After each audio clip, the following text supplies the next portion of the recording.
Hi, I'm Dave Courvoisier. What an august group we have here to discuss voiceover rates today. This is a WoVO, or World Voices Organization sponsored event. And Ganguzza and I are the brainstorm behind this. We decided that it was time to really get serious about talking about voiceover rates. And so we've got Lynn Wissner, Paul Strikwerda, Jeffrey Umberger, Matt Cowlrick, John Coleman, and Cristina Milizia. Thank you all for coming today. I don't want to dominate this discussion. I'm just introducing. So how about, Jeffrey, would you mind if we started with you? And Yes. You're the only person from the agency side of things here. I would really like to know, are you seeing degradation of rates come through your office? Oh, what a hot question. Yeah. That is the question of the day. I'm not only seeing degradation, I'm seeing war on good rates. It is staggering. I've been thinking about what we were going to talk about today, and I've gone through 3 or 4 transmogrifications about what I think the source of it is, and it really is many things. It's the talent, taking it into their own hands, and probably not, most of them not meaning to, but out of, I won't use the word ignorance where I'm meaning it this way, but lack of knowledge of fair rates. Mm-hmm. They're thinking of themselves as an entrepreneur and doing it on their own, and that's great. But it has brought down the rate structure, and there's clients that have taken advantage of that. And because these are clients that I'm seeing that where the rates are degraded, they're clients that have been around for years, and even clients that I've worked with over the past 10 years have even degraded their own poor starting standards from then. Mm-hmm. So it really is a way of life for the voiceover kingdom right now to just get it cheap at all costs. And I hate to use the word rape, but that's what I always call it, rate rape. And I just hate it. I don't want to be insensitive about it, but I don't know. That's how it feels, so that's, yes, I've definitely noticed, to answer your question. Lynn, you live and work in LA. You're a casting agent. What are you seeing from your side of things? Are we mostly talking non-union here, or Either, just okay. whatever you think's pertinent. Well, still, I have to say, still casting on the union side of things, the rates obviously have to stay within the SAG and AFTRA rate guidelines. So I haven't seen too much of a drop in there.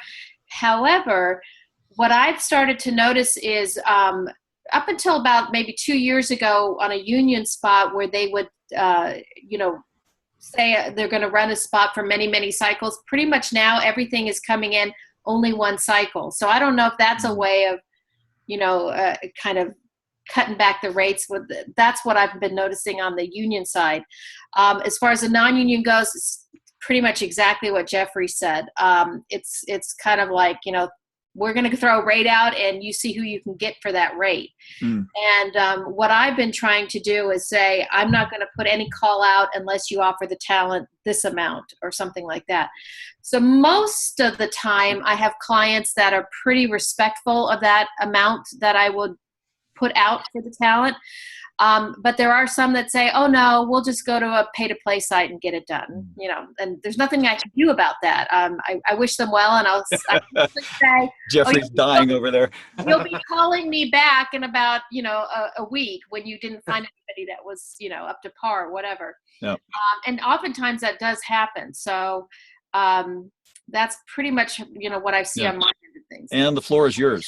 Oh, well, I think that, I would like to kind of approach this from the technology side of things, and it just opens up, I think, a whole can of worms. And as Lynn mentioned, pay-to-plays aren't going anywhere. The technology is continually advancing, and I think that it's not just voiceover industry that's suffering, rate decline, but every industry really. And I do think though that as a community that we can, collaboratively, help to raise this back up. I kind of have a hope that we can at least make an improvement through awareness and education. Exactly. I think through awareness and education. And I think that if, as a collective whole, we understand that we need to embrace the technology because it's not going away. And the reason why the pay-to-plays, I believe, have won out, well, maybe not won out, but they're so prevalent now, is because the casting process is so quick. Mm-hmm. And literally, it's an online dating matchup. So the process, it's true. The process. Thank you, Cristina. Yeah. The process for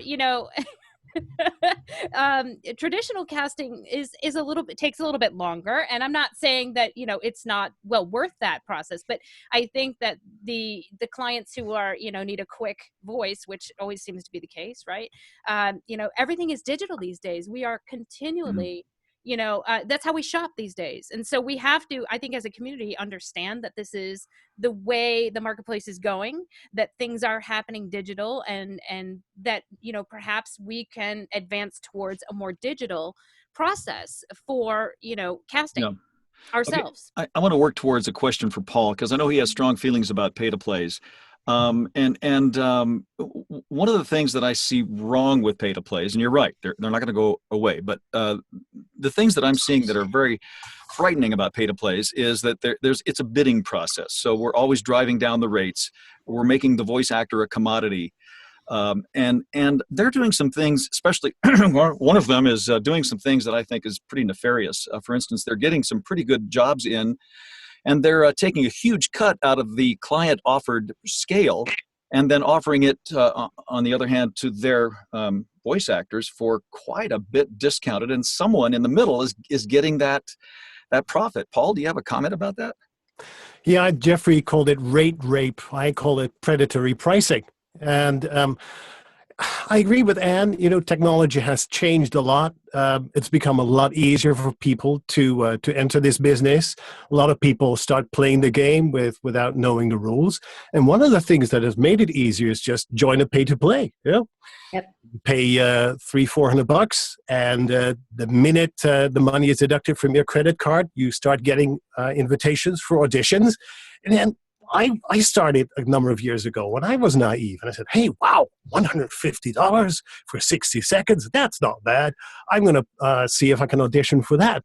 So, it has made the casting process easier in a way, but I also think that pay-to-plays are an expensive way to get cheap talent. If I were a client and I were in need of a good voice, I'd still go to an agent and say, this is my script, this is the type of voice I need, give me 5 people from your talent pool that can do the job, and I'll listen to each of them, and I'll make my decision. Instead, I know that clients have to go to a pay-to-play. They have a $250 job, and they get inundated with auditions that are mediocre at best, and that takes hours and hours to weed through all that talent. So, yeah, I'm not so sure they are doing the voiceover business a great service. But I have to recognize they're taking up a big part of the voiceover jobs that used to be distributed through agents. But I call them predators. Yeah.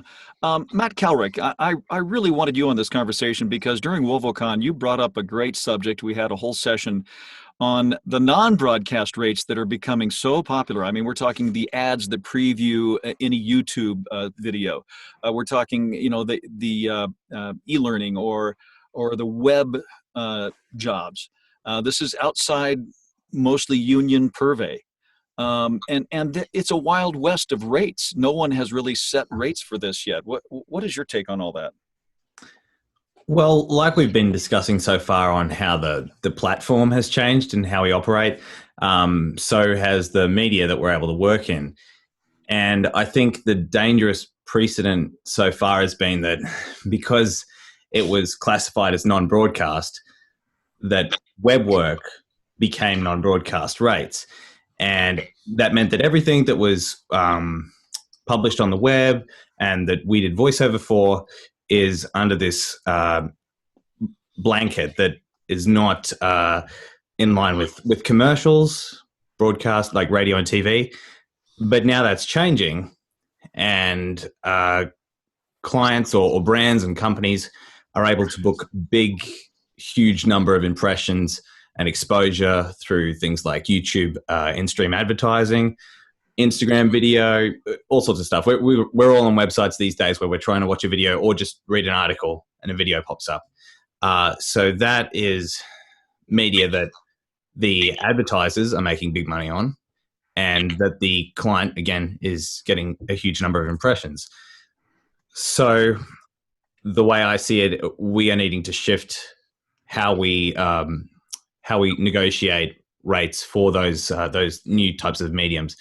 And it, like you said, it's the Wild West. It's anyone's bet how we best do this, but it is hugely problematic to not shift at all from that non-broadcast platform. And the longer that we as talent drag our feet individually and collectively, the more clients are just going to take it as the norm that, yeah, you can put a spot for soft drink on YouTube and it can reach 2 million people, and it's just paying $500, similar to every other non-broadcast web video out there. I think your point at the time was that we just need to have conversations with our clients about this. And we need to bring it up in the negotiation to talk about these conflicts of interest, the duration of the play, how many hits it gets. Yes, John. As the producer in the room, that we're in the black hat, I want to remind you all of the traditional way that rates have been set, because unions essentially cornered the marketplace. You can't do that with the web. And the marketplace, not the marketplace, but the talent pool that unions used to corral and control in a shop, in a television station, radio station, that marketplace of talent can't be corralled anymore. The best, closest thing to it might be the pay-to-play sites. Mm-hmm. And we know that they're not working on behalf of the talent. And quite frankly, they don't do a whole lot for the producer either. What they are is just a marketplace. They're not really, I don't think they're serving anybody. They don't serve my needs as a producer. They're not giving me any kind of guarantees or quality or assurances. They're not helping me find people or select people. They don't do squat for me. And they certainly aren't helping anybody other than the newest entry-level voice performer who, hey, something's better than nothing. So all I wanted to do is, at this point, just remind everybody that the reason broadcast SAG-AFTRA broadcast rates existed is because there was an ability for somebody to create that controlled environment where you couldn't get good talent to work. And you had the power of a strike or something like that to help your negotiations. And then once a contract was signed, you had a union shop, and a new guy comes in and he gets the entry rate, but he's a member of the union. Yeah. He's paying his dues, and it works for everybody. That's at the crux of this matter, is there's so much non-union work. Matt, go ahead. You had something. It really is. And what I was going to say, because I'd love to have a solution for it. Yeah. For you guys, after all, for me, the pay-to-play sites work just fine in a certain regard, in terms of money. But I think the way to do it is to corral the talent. You can't corral the buyers, because you don't know who they are half the time, right? And there's new buyers, particularly online web. Who the hell knows who wants a voiceover? So that's what the pay-to-play sites have done well. They've brought the buyers together. Right. And of course, if you bring the buyers together, you're going to bring all the sellers are going to show up. I think maybe there's a way to bring all the sellers together. Use the technology, do what the pay-to-play sites are doing for buyers, and you do it for talent. Well, and get them together, and even if you can't control, even if you're not a site, even if you don't use the technology to bring in buyers, which of course is what everybody wants, maybe there's a way you can use the technology to bring in all the sellers, all the voice people, new, good, bad, experienced, inexperienced, doesn't matter. And if you could get them together, even a majority of them, after all, the problem with the web is that there's more and more every day. You know, WoVO's taking a stab at that, John, with our voiceover.biz site, trying to bring professionals together under one roof in one site for voice seekers. Great point. Thank you for that. I wanted to get to Matt, who had an idea. Matt. I was just going to clarify a couple of things that John was saying, but he sort of followed through on that. But I think yes, WoVO is gathering people as a resource for the buyers, and just having a collective of suppliers, voice talent to the community. But I think one of the biggest things that the WoVO is starting to do, and that needs to be done, is the education side of it for both the talent and the buyers. We're here. Yeah, that's right. And it just needs to be an awareness of these are how this is how the industry has changed, and this is how media has changed, and rates need to reflect that. Yeah, Cristina, please. First of all, I just want to say thank you guys for inviting me to participate in this. I thought a lot about the subject leading up to our meeting today, and from so many different aspects, from working in voiceover for 23 years, and also the fact that the majority of work that I've done in my life has been non-union in the toys and games field, which is one of the lowest paying fields of voiceover because they have to make it super cheap to go in a little chip. And I've watched my field go from low rate to staggeringly, like, I can't believe you're offering me $75 to do this job. Really? And so, from the talent side, there's that, aside from, the fact that people, just as Don was mentioning, clients are always going to be trying to find the cheapest solution because they're trying to make a profit for their company, whether they're good people or bad people. Again, it comes to that education level and what's fair to the other professionals. And I did casting for 6 years and was fighting for talent rates even then. And that was, 10 years ago. But, to address what are now discussing, which is the education side, it is probably the largest, or at least 50% of why I started the Global Voice Acting Academy. And that because the market is flooded with all of these new people that have no idea what the industry should really entail in terms of training, preparation, how to professionally conduct yourself in a session, and what the rates should be. And so when I met with Dave for the first time, I was so excited because I was like, oh my God, WoVO, it's our same mission.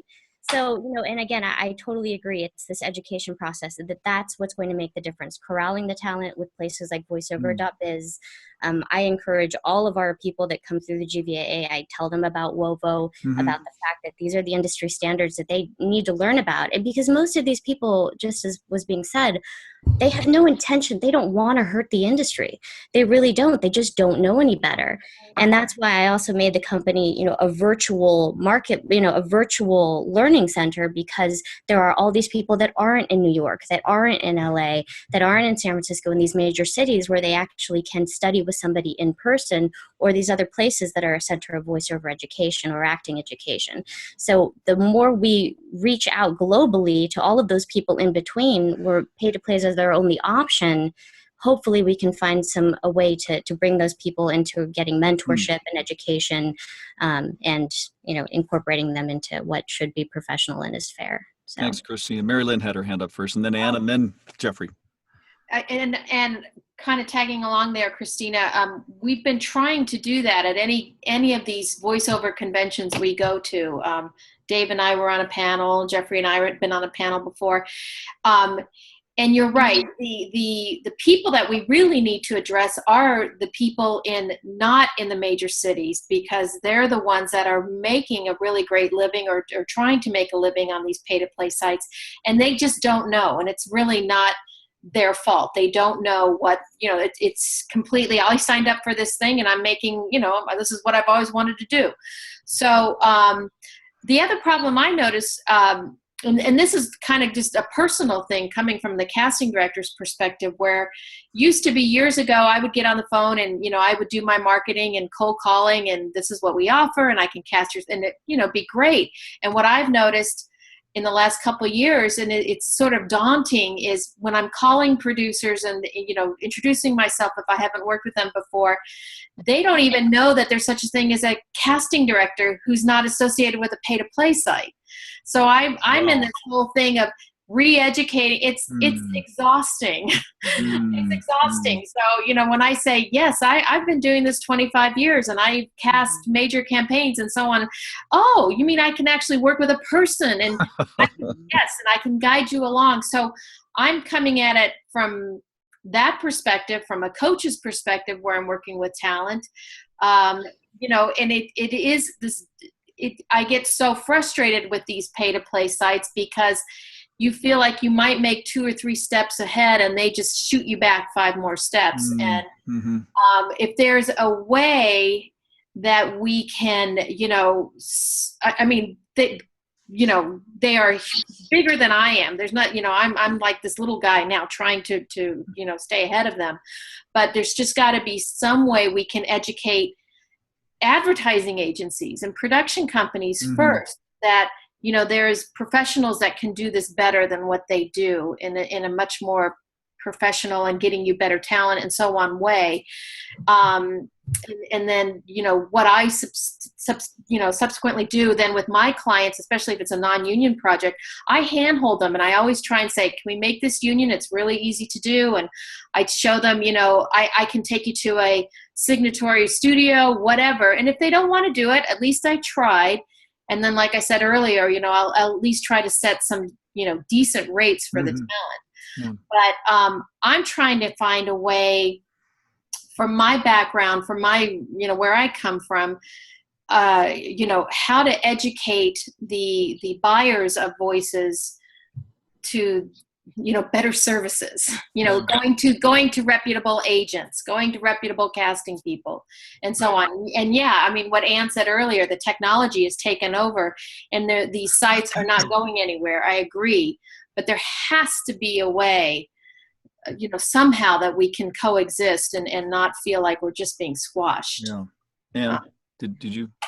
I was just going to, again, expound on the education and how important I believe that it is. And actually, Marilyn, you brought a really good point on the casting side of things. Even there's education that needs to be involved. And so there needs to be, I believe, a resource, and I'm hoping that that's WoVO, right? A resource that we can point people to. But I also think there can be a very, maybe an ongoing educational effort. And how can we best educate our community on fair rates by maybe, you know, Dave and I had talked about, you know, maybe continuing this on a semi, you know, regular basis for the community to educate them. And also, do you think that there's anything that we can, you know, as a community do in regards to, I know that, like, I know this, I don't want to just put this on online casting, but it is a very big part of the community, the online casting sites. As a community, is there anything that we can do that you guys, you know, can think of to maybe talk to them, educate them, you know, I don't know. I think we've tried, and right. Wouldn't you agree, Jeffrey?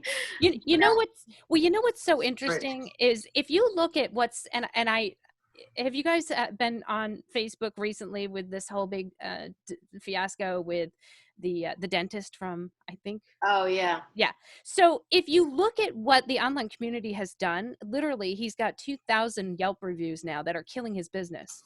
I'm not saying that we should go kill business at all, but look at the effect, right? The impact. Every time I see something like this, it just amazes me. And I teach social media, so it amazes me the effect that social media and a community can have if they so choose to, you know what I mean, make an impact. So are there, you know, I don't want to push the edge, but are there, you know, maybe tactics that we can use to, you know, perhaps, you know, get our questions answered? What is, you know, why is this job posted for, you know, $300 when I just saw it for $500 elsewhere? You know, why? Yes, that to me doesn't seem right. And if you're going to have like a, you know, a community uprising, I think that perhaps that is one good place to have a community uprising, because I want to know, you know.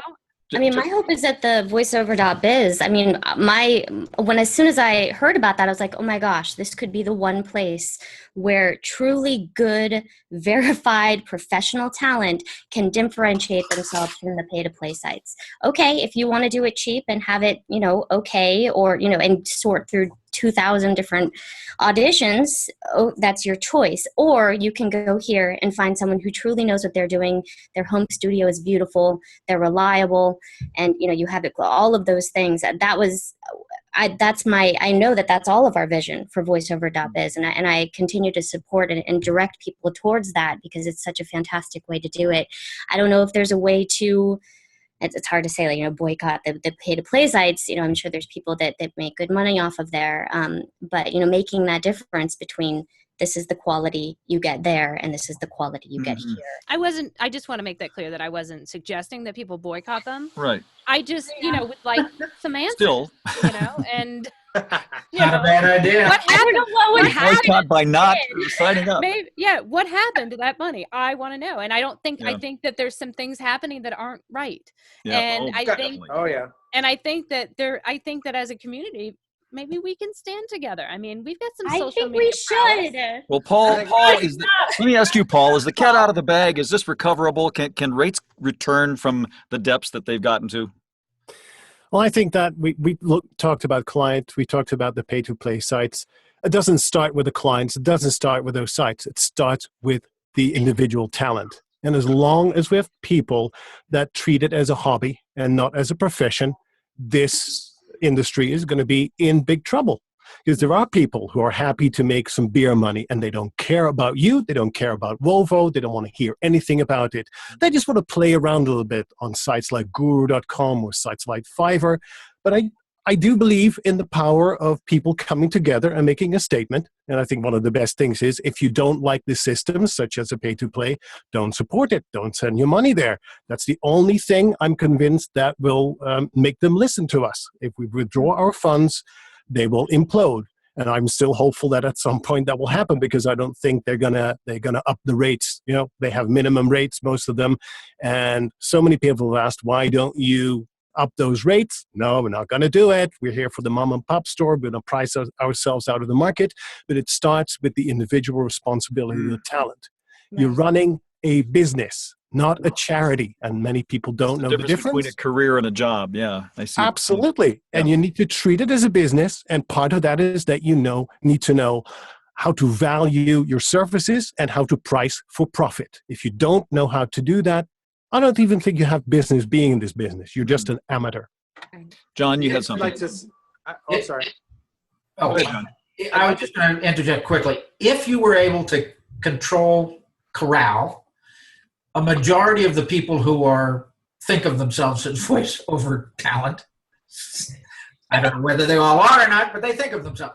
If you were able to do that and you were able to set even some kind of a standard, let's call it the AFTRA standard, whatever the AFTRA scale is, at least you could get those hopefully fewer people who are willing to undercut the scale, to undercut it by less. So if the scale is, I'm making up numbers, $500, and I want to undercut it, I'm not going to undercut it for $75 if I know that everybody's asking $500. I'm going to undercut it for $400.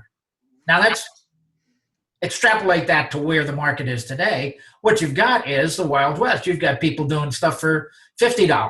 Oh, sure, fine, okay. You've got the hobbyists. You've got everybody doing anything they can get away with. And the people who have some kind of a professional following still want to get those union scale rates or better. And there are fewer and fewer that we all know there's only a handful of people that really make the super huge big bucks, David, I'd like to interject something about this. The idea that it's pay to play has been pretty heavy on our lips, and I will go with that for sure. P2P stands for many things in my house, and it's not clean enough to say sometimes in public. But I think also there are other pretty prominent online resources for talent that suggest rate pages or have rate pages as a suggestion. Those are deplorable as well. So it's not just pay to play, it's people who propose to put themselves up as an industry resource that are also giving out poor information to talent looking for something for free. How do I find out how to play along with this? And along with that, with the pay to play, the people that seek jobs through those agencies, through that means, also you sometimes get what you pay for, and they get tired of that, and they begin to come over to the breakdown service voice bank, and they are expecting that rate to work there as well. And all of us, especially me, I have a fine community of agencies who do stick together for the talent, for the right of the talent, and we don't just roll over. And we're beginning to have a pushback of those that have left P2P and gone to a breakdown service like Voice Bank and are asking the same rates on the same token. Some of those people, we will say we can't put our professional talent up for these unprofessional rates. It's too far below the minimums. Here is my rate card. Can you still play? And they say, that's okay, we're getting plenty in already.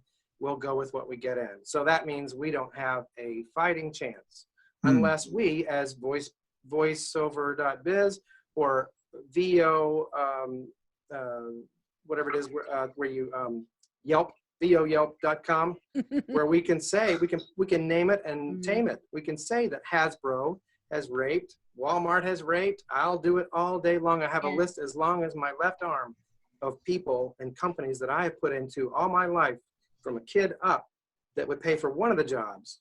Just of the toys I have in my attic, I would pay for that dumb Hasbro job that wouldn't pay the talent anything. And we have to say, this has to stop with everybody across the board. You have to do that. You have to be willing to make it worth their while not to break the scale. Right. What do you think, Matt? Go ahead. It's worth doing, especially because there are so many good companies that are honorable, that are willing, and once you educate them, realize how unfair they are being to our industry. For example, my husband works for Riot, and there've been a couple of times I do 3 voices for their game, League of Legends, where they know that I'm his wife, and they'll be like, "Oh, can she just record something for us really quick?"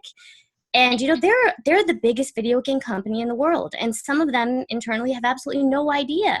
And as soon as he explains, well, actually, this is what it should be, this is what the rates are, and they're wonderful, and they're like, oh, well, we should do that. And so it's just, there's so many good companies out there that we could mutually support at the same time as saying, okay, these are the people who are not paying fair rates. These are the people who are. These are the people who are treating us well and with respect and with honor. So it doesn't have to just be a bashing fest. We can also really, boost the people who are, and have continually supported us through all these industry changes. Matt, go ahead. Yeah, I think accountability is really important for everyone right across the board. And going back to the actual casting sites themselves, there are so many factors, and like Cristina said, maybe it's a company that you have close ties with in some way or another. There's all these factors that make it easy to do low rates, and there are some big key ones, I think, with the casting websites, and one of them is speed and ease, and a lot of these pay-to-play sites and casting sites, and really right throughout.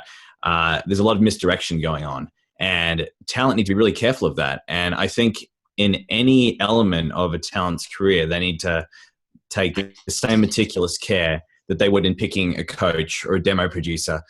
Just when you're searching for leads online, if it sounds too good to be true, often it is. And there are some, there's a couple of casting websites in particular that have the whole thing of fast payment. And they're always promoting how quickly things go into PayPal accounts. And that's something that's very enticing for talent to jump on board with. So I would just throw this out there as a caution of talent to not be roped in by all the glitter and the bells, and just really ask those same hard questions. And when you see websites throwing misdirection stuff out there or smoke and mirrors, call them out on social media.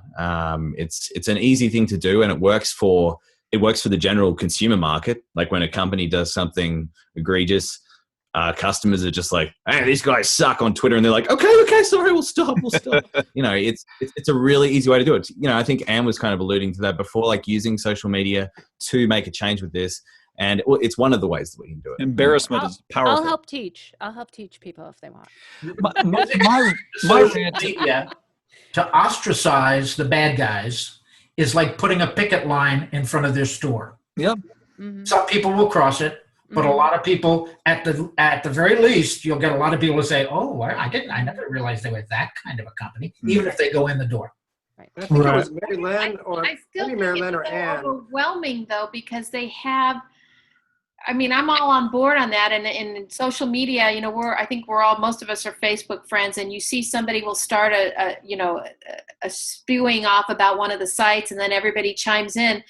But I think all of us that do chime in, or those that do, are the people that are doing very well in voiceover and making their living and so on. The people that aren't, the hobbyists, as you say, they're not probably even our friends on Facebook. So it's more the communication that we have to get out to these workshops and sessions and coaching sessions and so on.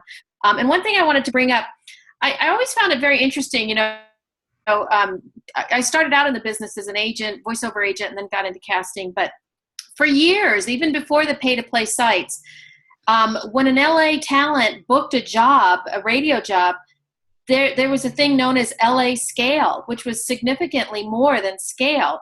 It was never a problem. You just booked the talent and you said, okay, that's LA scale, great. And advertising agencies, production companies never, made any kind of comment about it, and we never had a problem with it. And same with New York, and I think Chicago followed along as well. And so suddenly now we're still, if it's a union job, if it's a radio spot, they still get LA scale. But why is it so hard to convince them, like what I'm saying, a non-union job, if I say to a client, I'll put this radio spot out, but I think the client should get, if it's non-union thing, no less than 300 or whatever it is. And what I'm not getting is, why is it so hard to convince them that is, an appropriate amount of money, as opposed to what they want to pay $150 for the talent. And they're getting, Hollywood actors, great talent, or if I throw the net out across the country, great people. I'm thinking that it all kind of has to start in the advertising community or production companies, but mostly since I deal with ad agencies and so on. How can we educate them? Yes, we're educating talent, but how can we educate them? Buyers. Yes, that's why I think you brought it up earlier about ad agencies. Mm-hmm. Ad agencies are run completely by 20-somethings. I mean, really. And that's why when I say I'm a casting director for voiceover, they're like, "Oh, I didn't even know there was such a thing." Come back to college, young man. Well, they just need to know that they just need educating and in an inventive way. I think we should have match game. We should have a game show where we ask Dumb Dora what a good rate for Wellstar will be. And then you'll have 6 panelists that will tell her you'll end up with the right answer by the end or whatever. There's got to be some way that we can reach out and be a voice that says it in a nice way, because we have done all kinds of badgering against people, against organizations, against the system, and it's not working. So I think we should do an about face, try a VO Yelp website type thing, or some kind of game show where it's thrilling. We can send that video to all ad agencies and watch this. This is why. This is what's going on. Well, this might be, Dave, where we get somebody like a Jeff Hicklin, I just forgot his name, who owns Voice Bank. How did he approach all these? I remember when he started, how did he start, and how did he? I mean, I know they went door to door because they came to my door, but how did they go door to door to approach voiceover ad agencies, to come on board and then start posting their jobs up there?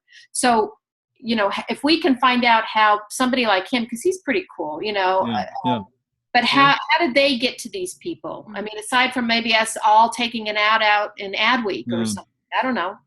Yeah, Yeah. and if I could just add to that, not just advertising, but networks too. I mean, I recently had a local job from Cablevision who wanted to reduce my rate and kept saying, well, I'm just going to go down to the the local radio station and they'll do it for $100 for me, when in fact they were trying to get 20 or 30 commercials out of me. So I don't think it's just that, it's also networks. And so how can we get to them as well? You know what I mean? Because especially with with millennials, right, who don't even realize that there's a casting process. I mean, they're not even, and I brought this up to John before, they're not even watching regular television. They're streaming it all online. So that's where, where are those commercials going? And, with all of us, trying to get, past them, right? Who watches the YouTube advertisements, except for maybe voiceover people, where is that going to fit in the future? Where, with digital media, where do commercials and that type of, residual work, where does that fit? Yep.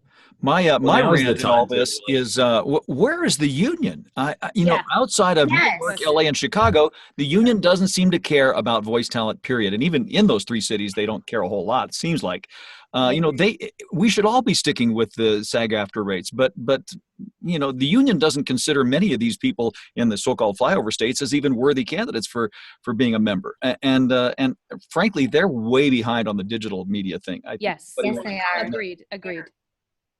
I mean, they completely, honestly, like compared to what they do for the on-camera people, I've heard so many times that we are the redheaded stepchild, that they've never done, to be honest, much for my voiceover field for the toys and games.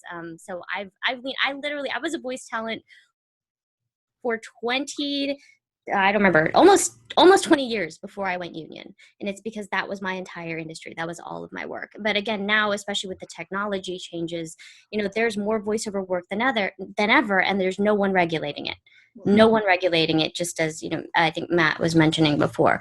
What can we do to speak to the union to get, voiceover artists' interests represented a little bit better? Well, we're trying. Yes. Paul? Well, it works And get digital. both ways too, because it's not only that the unions may not be so interested in us. I don't see a whole lot of voice actors who are interested in joining the union. They like being freelance and being non-union because that's easier place for many people to get jobs. But just look at how hard it is to get people to join World Voices organization. We have thousands and thousands of voice actors, and how many members do we have at this point? A couple of hundred. It's getting better and better. But and I'm very optimistic. I'm glad WoVO is here. And it's going to grow, but it's a very, very slow process. For some people, the union is a dirty word. What I think is, though, we talked about a reactive approach. How should we talk to agents? How should we talk to clients? How should we talk to pay-to-plays? I also think that we have to look at ourselves and have a very proactive approach. One secret to, I think the success of my business is that I try to disassociate myself a little bit from the pay-to-plays. I cut my ties with all of them. And I don't want to make myself dependent on agents either. I get most of my work because I get the work. I do the legwork and I do the negotiations. And in those negotiations, I try to be fearless. Frankly, part of the problem why rates have gone down is that people have no backbone. I was negotiating with a client the other day, and he gave me a number. And if you're a negotiator, you know that the first number that they'll give you is never the real number. But if you have no clue and you have no backbone and you're fearful and to lose that job, you're not going to negotiate. So I said, no, sorry, that's a ridiculous number. And I gave him another number, which I knew was, of course, way higher. And then eventually we ended up in the middle. But that's it's so easy to negotiate a low-paying job. It's not that easy to negotiate a high-paying job. Matt? Yeah.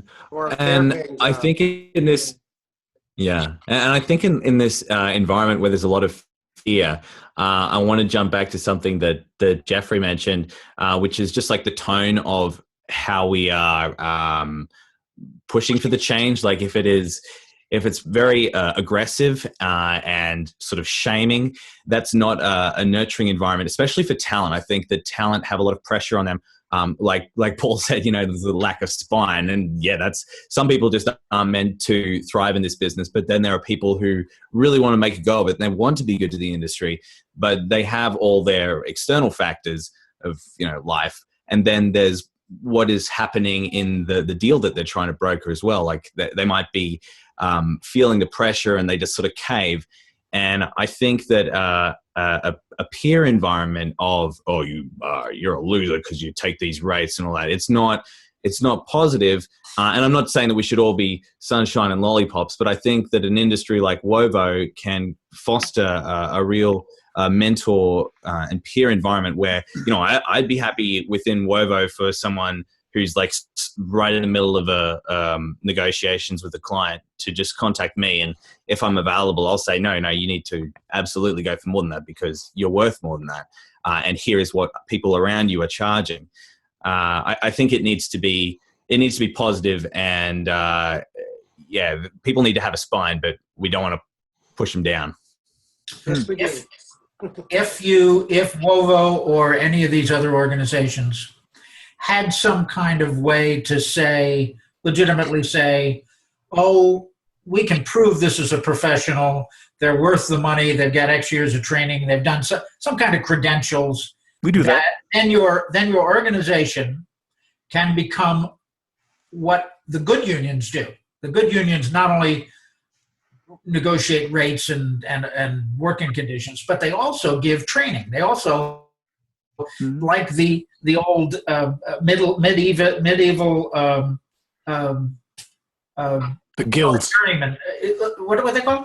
The guilds. The guilds. Yeah, journeyman. Yeah.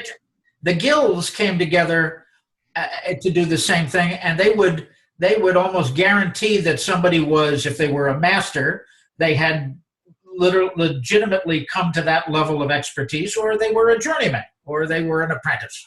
Well, that's why we have an associate level and a pro level, and we do offer mentoring services, and we are deeply involved in education and promoting the needs and advocacy of our members. That's that will help you.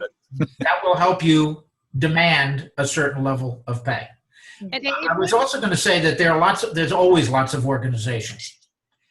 You need an AFL-CIO of all the organizations. They need to get together. There has to be somebody. There are some conversations going on in the background that we hope will bring that fruit. Yeah, and by the way, it is the organizations. It's not the individual performers. It's the organizations that are going to ostracize the bad players.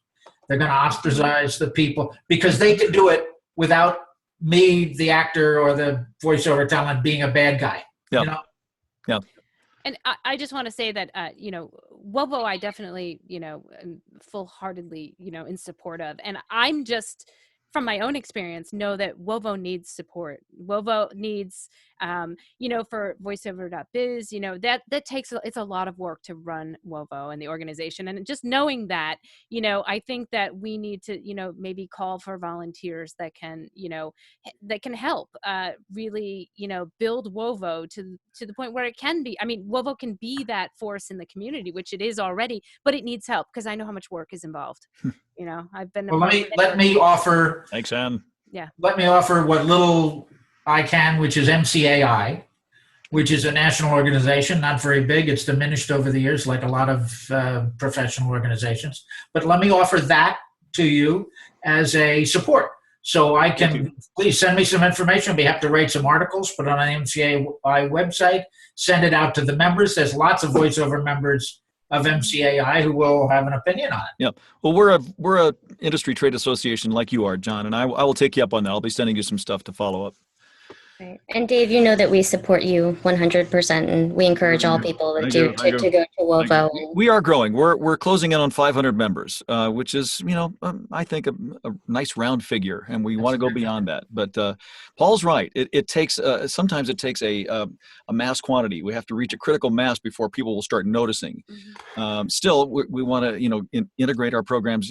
Educating, mentoring, advocating for voice actors. It's really what we do, and we feel like that's our main mission. And it is a little bit of a uphill battle because I feel that 20, 30 years ago, we had much more of a we mentality in our society, especially in Europe, where I came from.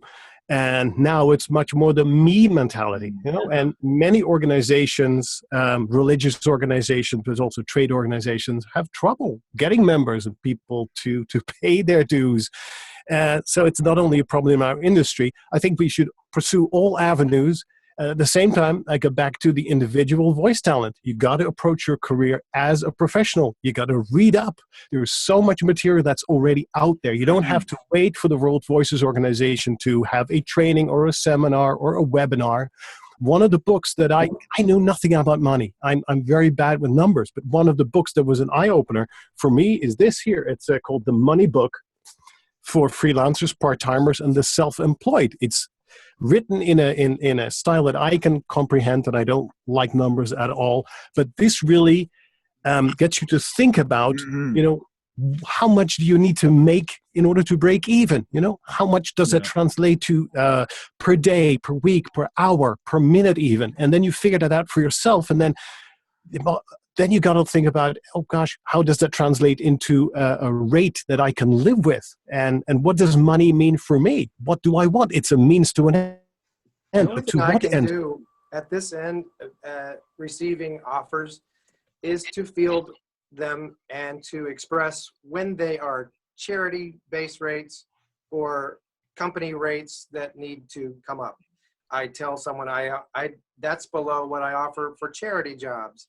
Is there a reason why blank company is not able to have a budget that's a fair rate? And it's only in my power to just hopefully show them that the professional talent they're looking for has a minimum that's been established over 100 years. And I think we should, that's the only positive path I can continue to take. I can take a social media path as well. I can take, to what degree it might be a conflict or no conflict for me to be involved in any organization. I'm there if it is to better the understanding of young people coming up in advertising, or if it's clients that just want to take advantage, that realize that that's a disadvantage and a crime, then I'm ready to take a part in anything I can do to help. I am unclear on what my position would be in a conflict area of being a part of an organization, but I certainly have a voice that is, as someone just put, an actor's advocate. And that is where this whole thing has fallen down. It's on the actor. And subsequently me, and subsequently Mary Lynn, who's trying to keep a business going where nothing seems to be in our favor. And it's not just pay to play. It's everyone who has taken a job for less, meaning to do it or not. It's just, we do have to educate. And I see more people putting up hoopla on social media or selfies than they do about like giving a reminder about what fair rates are. Just put your rate card out there. Right. Put your union rate card out there. That's a big discussion too. Should you put the rates out there or not? Then we could devote an entire webcast to that. Well, I was going to say, how can we, I think that's a hard thing, because it's like, okay, there's going to be people who don't want to share their rates, but in order to protect our business, we may have to do that. I mean, we have rates to ought to be at least at the minimum. So you're not, I mean, if you're giving good rates, then, I mean, go ahead. And say 20% less than minimum is acceptable for certain, if it's going to be a regular job. But I wouldn't be ashamed to put a rate card out if it were a fair rate card. If you are a gouging rate card, then nobody on this panel is a gouging rate card, but then it should be acceptable because it should play along the minimum lines that we've all learned that is acceptable for companies. It's not bankrupting anybody to have to pay a fair rate. And if it is a charity, pay a charity rate. If it's not, pay a fair rate. And everyone's rate card should be up as their selfie, as their headshots. I think too, Paul, you actually put a link on the Facebook group for that one point of view. I don't remember the name of who the talent was, but it was, essentially I could really care about pay to plays. I'm going to do a job for $50 and I'm going to do, 100 of them. Her name is Rebecca Schwab. Yeah. SCHWAB at RebeccaSchwab.com. Thank you. Very, very, adamant about, hey, I'm doing this for $50 and I'm going to do, this is how I do it. And, you know, this is, and it's a blog and it's like, here's how you make money in voiceover. The new millennium of voiceover or Well, something like that. She goes down as Bill Cosby. I read that, Paul. Voiceover. It made me like, oh. You know what I brought up? And I tell this to my students all the time. Don't undervalue your talent and the investment you've made in your home studio, your coaching, your workshops, what you have put into this career. Seems like a no-brainer. It does, but you know what? I have students that I coach, and there's one guy in particular, and he like sheepishly told me he accepted a job for $50, and I said, why did you do that? I'm just curious. And he said, well, you know, I hadn't had any bookings in such a long time, and I just wanted to feel like and I get it. I get it. And I get people have, you know, groceries to buy and mortgages to pay. I totally get it. But if we can have some kind of united front that if you're going to accept this work, you know, set the bar at, I will not take any, you know, non-union radio job at less than $250 or whatever, and don't deviate from that. And if it can be this collective agreement, you know, there will be some kind of notice. There has to be. I just feel like it has to be. And what I also wanted to add, Dave, is if there's some way you can maybe make, you know, WoVO could have some kind of like a postcard, something very inexpensive, a handout thing. Yeah. I could be passing that out to all these workshop people. I can be putting it in the studios here in LA. I mean, we could get at least it's, you know, sitting in the lobby, somebody will be picking those things up. So if we get some kind of simple handout that can be passed out, you know, to coaches, an agent's office, casting studios. You know, great suggestion. Thank you. That's a fantastic idea. I would love that. I would do the same. I would like to offer to do an educational webinar. We started a YouTube channel, you know, a few months ago for the GVAA, and about once a month, every couple months, we put together a PowerPoint that's just a free educational webinar for the voiceover community. And Ganguzza did the last one on branding and marketing for demos. I've done one on career strategy, which I know they put a link on actually on the WoVO site. I did one on vocal health, which goes into, you know, so covering all, and again, we do all this for free, just the YouTube channel to help educate the community. So I would be thrilled to put one together for voiceover rates. I'm going to post this video on the channel as well. But, you know, if we can actually put a presentation together of some kind, you know, showing some of that rate information, what's fair, here's what union is, here's what, you know. Also, things like, I have talent all the time. They're like, a buyout? What's a buyout? You know, and like, you know, and I'm like, well, product usage buyout means they can just use it for that one product. They have no concept because, you know, when you start negotiating for non-union work, literally they just see a figure. They don't think about the fact that, now they can put this in 20 different products and chop it up and do whatever they want to it. Even just like the basics of like how rates work. I think there is a massive community of people across the country that would truly they would devour that. They would love that, you know, because they don't know. They have no idea. Matt gets the last word, and then we're going to have to end our conversation.